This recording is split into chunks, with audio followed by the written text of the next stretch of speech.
여러분은 피아노 칠 때 숨을 쉬면서 피아노를 치시나요? 우리가 무언가에 굉장히 집중하고 몰입했을 때 우리도 모르게 숨을 이렇게 꾹 참고 있다고 해요. 그래서 오늘은 이 피아노 칠 때의 호흡이 얼마나 중요한 역할을 하는지, 그리고 어떤 호흡을 쉬어야 하는지, 어디서 어떻게 쉬어야 하는지, 또 그거를 어떻게 연습을 할 수 있을지에 대해서 알려드릴 건데요. 먼저 호흡이라고 하면 들숨과 날숨이 있죠. 둘 다 당연히 중요하지만 제가 피아노 칠 때 더 많이 신경을 쓰는 건 들이마시는 숨이에요. 그 이유는 이 들숨이라는 건 산소가 내 몸 안으로 들어오는 거잖아요. 에너지가 내 안으로 들어오는 거예요. 피아노를 치려면 에너지가 필요해요. 그게 뭐 곡에 따라서 굉장히 차분하고 조용한 에너지가 될 수도 있고 굉장히 파워풀하고 활기 넘치는 에너지가 될 수도 있어요. 그게 어떤 에너지이건 간에 이 에너지를 받고 곡을 시작하는 것과, 그러니까 호흡에 신경을 쓰지 않고 거의 무호흡 상태로 곡을 시작하는 거는 정말 천지 차이가 나거든요.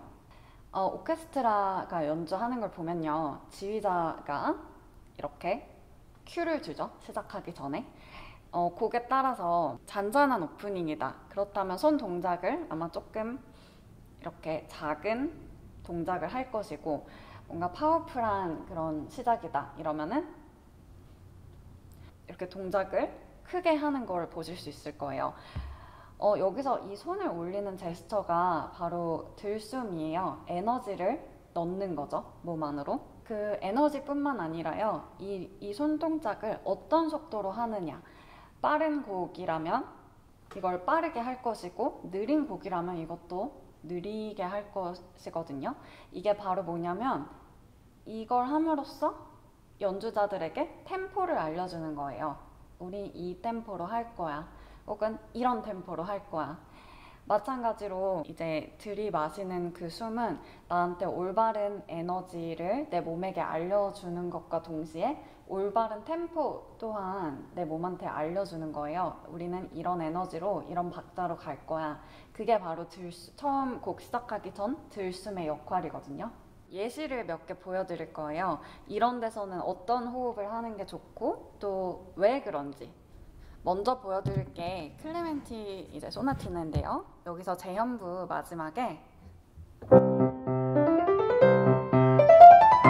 이렇게 포르테로 크레센도를 하면서 끝나고, 그 다음 발전부가 시작하는데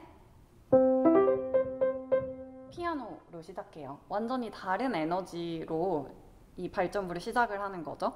그 쉼표에서 숨을 쉬어야지만 자연스러운 타이밍을 느낄 수가 있거든요.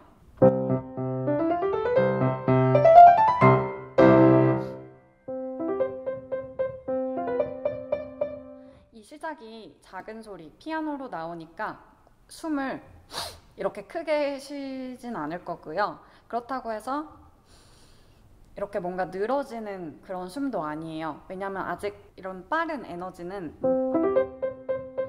에너지는 아직 있지만 조금 작은 소리를 만들고 싶으니까 숨을 빠르게 쉴 거지만 조금 작게, 이런 식으로.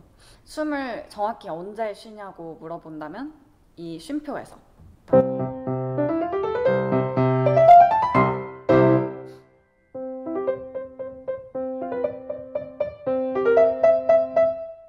여기서 숨을 쉬지 않으면 내가 포르테로 끝냈던 그 에너지로 그 다음 거를 그냥 같은 에너지로 가는 거거든요.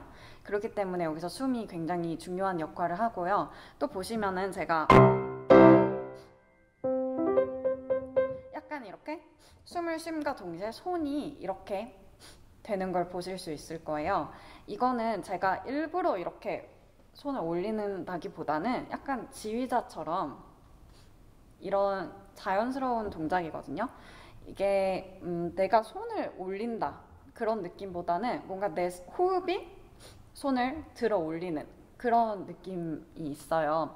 그래서 숨을 쉬면서 자연스럽게 나오는 제스처임과 동시에 또 준비를 하는 거죠. 이렇게. 같은 곡의 맨 앞부분을 볼게요. 여기는 이제 포르테로 시작하는데요. 그렇다고 해서 당연히 뭐 라흐마니노프처럼 엄청 파워풀한 그런 포르테는 아니죠. 고전시대 음악이니까 뭔가 살짝 절제된 느낌의 포르테, 그 정도의 에너지를 이제 원하는데, 그러면 그 정도의 에너지로 숨을 쉬어야 돼요.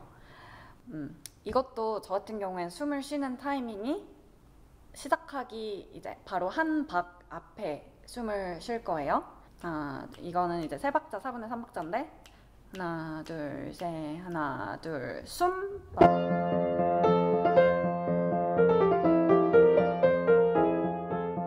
그 다음에 여기 네 마디가, 첫 네 마디가 다 같은 이제 프레이즈인데, 이때 뭐 숨을 쉬고 하나 둘,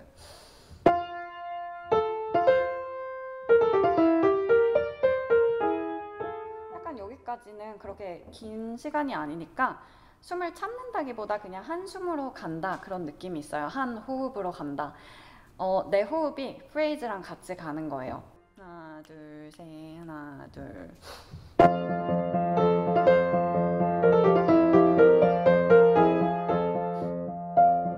여기서도 여기 갈 때, 그 다음 프레이즈로 갈 때 숨, 이런 식으로 할 거거든요.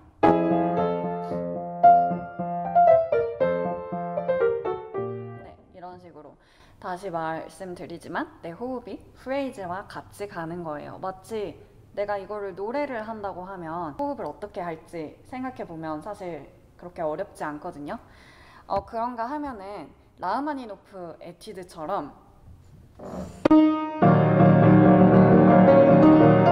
이렇게 굉장히 파워풀하게 시작할 때는 당연히 더 많은 에너지가 필요하죠. 그러니까 산소를 엄청 많이 집어넣을 거예요. 그렇다고 이거를 뭔가 이렇게 빨리 들이마시는 거는 아니고, 왜냐면 이것도 이제 프레이즈가 꽤 길기 때문에 뭔가 천천히 느린 속도로, 그렇지만 많은 산소를 들이마시는 그런 호흡을 할 거예요.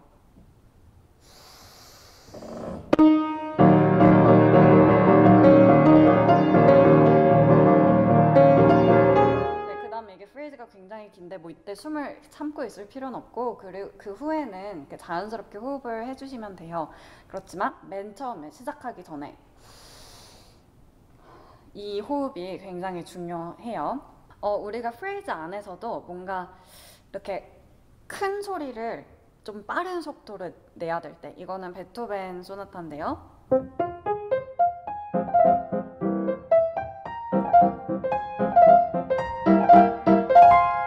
여기서 이 코드가 나오는데 이게 사실 음역대도 좀 높고, 그러니까 왼손에 그런 받쳐주는 큰 베이스도 없고 그냥 오른손만 띠 이렇게 나오는 거라서 좀 큰 소리로 내기가 힘들어요. 그래서 바로 직전에 이렇게 숨을 쉼으로써, 이때는 시간이 그렇게 많지 않으니까 여기도 쉼표가 있잖아요. 뭔가 굉장히 빠르고 강력한 호흡을 쳐주면 내가 더 힘을 여기 실을 수 있거든요. 그래서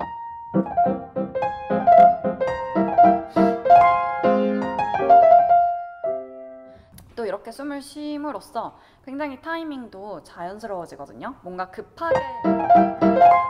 급하게 간다기보다는 약간 이런 느낌으로. 이건 이제 슈베르트 소나타 3악장인데요. 이건 약간 이런 빠른,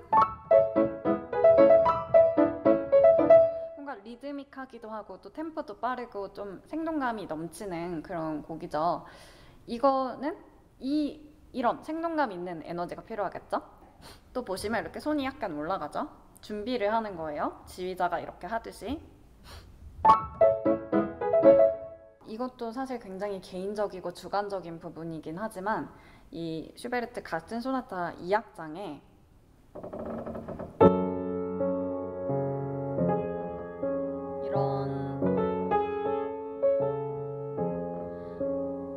이런 악장이 있어요. 여기서는 제가 뭔가 표현하고 싶은 게 약간 슬픔 혹은 좀 무기력함, 약간 무언가를 좀 포기하는 듯한 그런 감정을 표현하고 싶거든요. 이럴 때는 호흡을 어떤 식으로 하냐면, 저는 숨을 조금 길게 들이마셔요. 좀 오랜 시간을 가지고. 그 다음에 내쉬면서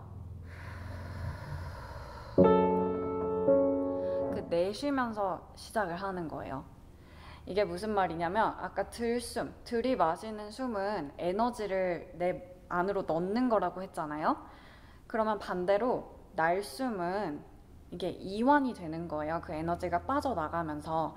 그래서 이런 아까 말씀드렸던 그런 슬픈 감정을 여기서 표현하고 싶을 때 약간 이렇게 에너지를 밖으로 보내면서 이완을 하고 릴렉스를 하면서 하는 게 잘 어울리는 에너지라고 또 생각을 하기 때문에 저는 숨을 들이마시고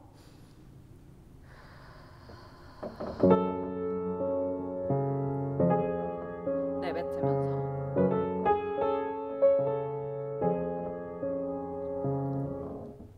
만약에 아까 한 것처럼 숨을 그냥 들이마시고 그 상태에서 시작을 한다면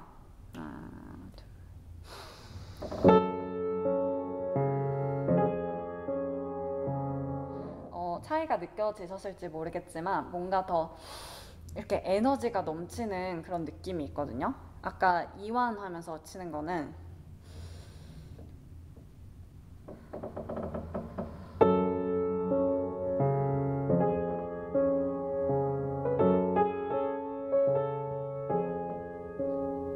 약간 이런 느낌이라면 숨을 들이마시기만 한 상태에서 치면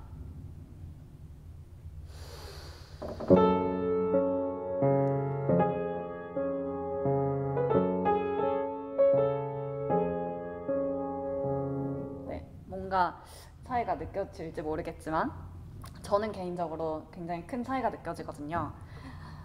그래서 이 호흡이라는 건 곡에 따라서 어떤 게 잘 어울릴지 그거는 나의 선택이에요. 그리고 개인적인 해석이기도 하고요. 그래서 결국에 연주자마다 곡을 치는 스타일이 다 다르잖아요. 그게 어떻게 보면 호흡의 차이라고 해도 과언이 아니라고 생각해요. 만약에 나는 지금 막 치는 것도 너무 바쁜데 이 호흡하는 게 익숙하지 않다. 그러면 처음 시작할 때만이라도 호흡을 신경을 써보는 거예요. 아무리 간단한 곡이라도요. 이렇게 호흡을 하고 시작하는 것과 하지 않고 시작하는 거는 큰 차이가 있거든요, 분명히. 쇼팽 즉흥 환상곡 같은 경우는 굉장히 파워풀하잖아요, 처음 시작에. 그러니까 숨을 깊게 들이마시고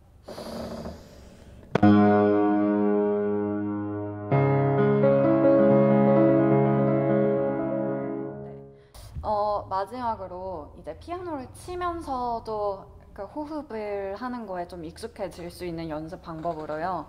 사실 뭐 아무거나 치셔도 상관없지만 제가 오늘 알려드릴 거는 그냥 도레미파솔파미레도 이 5음계를 칠 건데 어떻게 할 거냐면 도레미파솔을 칠 때 숨을 들이마시고 그리고 솔에서 네 박자 솔, 둘, 셋, 넷 이때는 숨을 참는 거예요. 그리고 솔, 파, 미, 레, 도 내려오면서 숨을 내뱉는 걸로 이거를 이제 호흡을 하면서 하는 거기 때문에 조금 천천히 느린 속도로 할 거예요.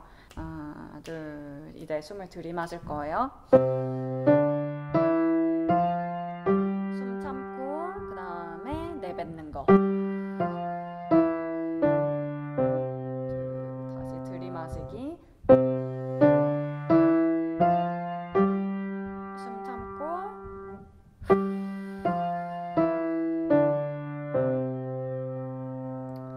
학생들이 레슨에 와서 숨을 안 쉬는 경우가 진짜 많아요. 이게 칠 때 특히 이제 자기가 어렵다고 생각하는 부분이 나오면 숨을 이렇게 꾹 참고 있게 되는 것 같아요. 사실 저 또한 제가 자각하지 못해서 그렇지 연습할 때 굉장히 그럴 때가 많을 거라고 생각해요. 근데 이렇게 숨을 참고 있으면 결과적으로 어떤 일이 일어나냐면 이렇게 숨을 참고 있을 때 몸은 아는 거죠.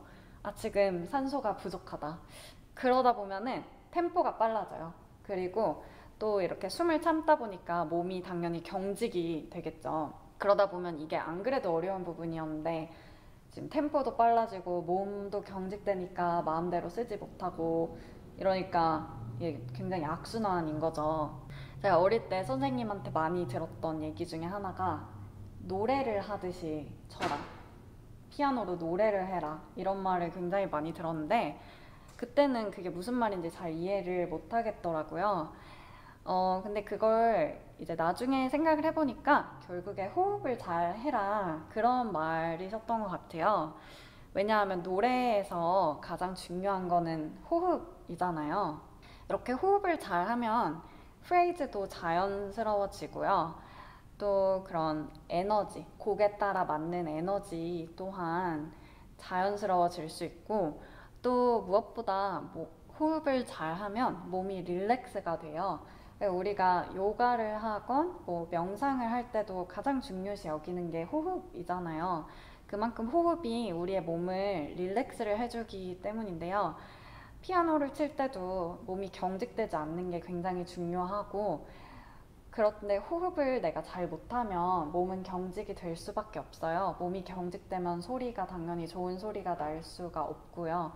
그래서 결국엔 호흡을 잘 해야지 좋은 소리가 날 수 있다. 이런 결론이 나오거든요.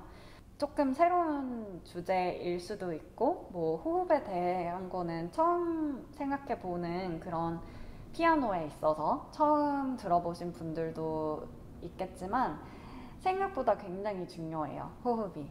이 곡의 처음 시작만이라도 한번 호흡에 대해서 생각을 해보시고 꼭 적용을 해보셨으면 좋겠습니다.